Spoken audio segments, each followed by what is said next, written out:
Hi, I'm Nikki from Teaching Autism, and welcome to the Autism and Special Education Community Podcast. Are you an autism or special education professional? Are you a teacher or therapist looking for support and new ideas? You may even be a parent, family member, or carer. This podcast is perfect to help you find out more information, support, and get some of your questions answered. Hi everyone, and welcome back to another episode on our Teaching Autism and Special Education Community podcast. After the episode where I interviewed Kate Dawson from the All-in-One Company about sensory clothing, I have had a lot of you reach out and ask me if I'll do more podcasts about sensory and sensory needs for individuals with autism. And there are so many things that I could discuss about sensory needs, but I thought that I would start today with talking about sensory processing disorder, because this is one of the questions that I get asked the most about. People have heard of sensory processing disorder, but they don't necessarily know what it is or what individuals who have this actually feel and experience. And I think it's crazy that at least 1 in 20 people in our population may have sensory processing disorder. And yet it's something that many people may still have never heard of or know that even exists. Individuals who are on the autistic spectrum can have difficulty processing everyday sensory information. And like I always try and be clear in my podcast episodes and blog posts and anything that I share with you guys, is that this does not cover all individuals on the spectrum. The spectrum is huge and everyone is different on it, so one size does not fit all. So please bear this in mind today when we're talking about sensory differences and specifically sensory processing disorder. I wanted to get a sort of official sentence about what sensory processing disorder is to start with before we go off and talk more about it. So, courtesy of WebMD.com, sensory processing disorder is a condition in which the brain has trouble receiving and responding to information that comes in through senses. So, sensory processing disorder is also known for short as SPD. And it's basically where the brain and the nervous system have trouble processing or integrating stimulus. So one of the things that I always feel like I need to emphasize about this is that everyone who has sensory processing disorder is different too. And having sensory processing disorder can mean that the individual's senses are oversensitive or undersensitive or both. And this can be different at different times as well. So the way that their senses respond affects their behavior. And as you can imagine, this can actually have a really big effect on their day-to-day lives because sensory is all around us and we can often take this for granted. So let's discuss oversensitive and undersensitive because these can be quite confusing if you're new to all of this and you don't really know what each of the terms mean. So oversensitive is pretty much as you can imagine. The individual is oversensitive to all things sensory, and this can be very painful for the individual regarding things that we may not even notice.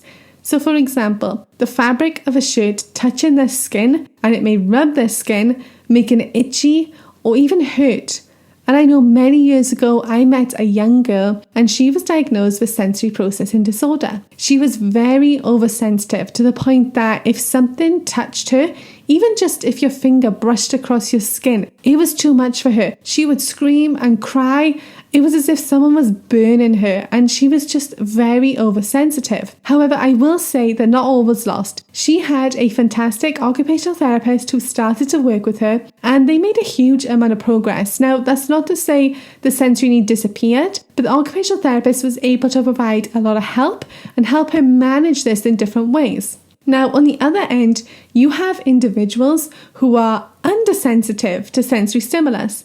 So have you ever met an individual who doesn't seem to respond to things that you think they should? So one example is they may fall over and cut themselves or bump their head, and you may think, ouch, that must have hurt. But they run off without a care in the world, and it's happened to me so many times that I have lost count. Someone has maybe taken a little tumble because you know how children can be at 3 and 4 years old when everything in the world is so exciting and they're running around trying to get to the swing outside or to their favourite sensory tray, and they just have a little tumble. And we go to rush over and check that they're okay and they haven't hurt themselves. But before we get to them, they're up and they're running again. They didn't even seem to notice or register what happened. And this could actually be because they just didn't feel it. They haven't recognised or registered that they've fallen and that they've hurt themselves and that they've cut themselves. And the same can also be with the weather. So we all know the weather can do strange things. And we've had students who don't really understand about the weather changing so quick, when it can go from really sunny and warm to really cold. And this has often led to a few issues where we have had many students who want to wear shorts and t-shirt outside in the middle of winter when it's freezing cold, and even when it's been snowing, or in the summer they want to wear their thick jumper and jeans. Does this sound familiar? Now, some of this can be quite frightening because we know if it's boiling outside and a child is wrapped up in a lot of layers, this could cause some health implications for them. So we like to try and use resources to teach about appropriate clothing for different weather to try and help to aid with this, and it does seem to help. So every morning when we complete our morning workbooks, we have an adapted book that my students work through, and they spell their name, they have their picture, what school they go to, how they're feeling, what day it is. But we also have how's the weather. So the children, we encourage them to look outside, they look how the weather is, and they choose a matching symbol. Now the next page after this is what should we wear in this weather. So this is another great opportunity for me to work with the students about understanding weather and what they should be wearing in different types of weather. So this is all functional skills that we can take forward and use when it's time to decide what we're going to wear for what weather. So if you would like to know more about the morning work that we do, I will link a video in the show notes and a link to some of those resources so you can check them out as well. I also use sequencing adapted books. So the one that we like to use is for the winter and what we should be wearing outside when it's cold. So I know that when the weather comes around for us and it's quite cold, a lot of my students, they don't want to wear their hat and their gloves. They don't want to wear their coat. It's been summer for so long and they've enjoyed the freedom of wearing shorts and t-shirt. So we use a sequencing adapting book with each of the students, and this is how they get dressed before they go out to play. So they have to follow the instructions in the adapted book as well, and it does work really, really well for my students. So I'll link that as well. You can check that out too and see if that would be helpful with your students as well. Now, while we're talking about sensory processing disorder, I also wanted to share something that I feel a lot of people don't really realise. So we are always teaching about the 5 senses, and we were probably taught about the 5 senses when we were in school. Well, we actually have 8 sensory systems, and they are visual, auditory, tactile, olfactory, gustatory, vestibular, proprioception, and interoception. So what do these mean? Well, I'm going to break them down into just super quick and easy to understand sentences so you're not feeling a little bit overwhelmed with all the information today. So your visual system is, as you can imagine, for seeing. Your auditory system is for hearing. Your olfactory system is for processing smells. Your gustatory system is for taste. Your tactile system is for processing touch. Your vestibular system is what helps with balance and orientation in space. Your proprioception system is the sense of muscle and joint movements, and it also helps us to recognize the position of parts of our body and the effort that we need to use in order to move them. And finally, interoception is the system which is often the most neglected, I would say. Interoceptors are our internal sensory that provide a sense for how our internal organs feel. So for example, when we feel hungry or thirsty, that is what this system does for us. Now, if you're here and listen to this podcast, you probably also want to know, well, what are some signs of sensory processing disorder? How can I recognize it? What should I be looking for? So I thought I would share some of the most common signs with you. Now, there are loads of checklists available online that cover a whole range of different signs that you can look for, and I will link one of those in the show notes as well for you to refer to. But today I'm just going to discuss 8 of the most common ones that I feel I see the most when going out to deal with individuals with sensory processing disorder and what we've seen in our classrooms over the years. So number 1 is being uncoordinated and bumping into objects or people, and this is often from being unable to tell where their limbs are in space and also recognizing personal space.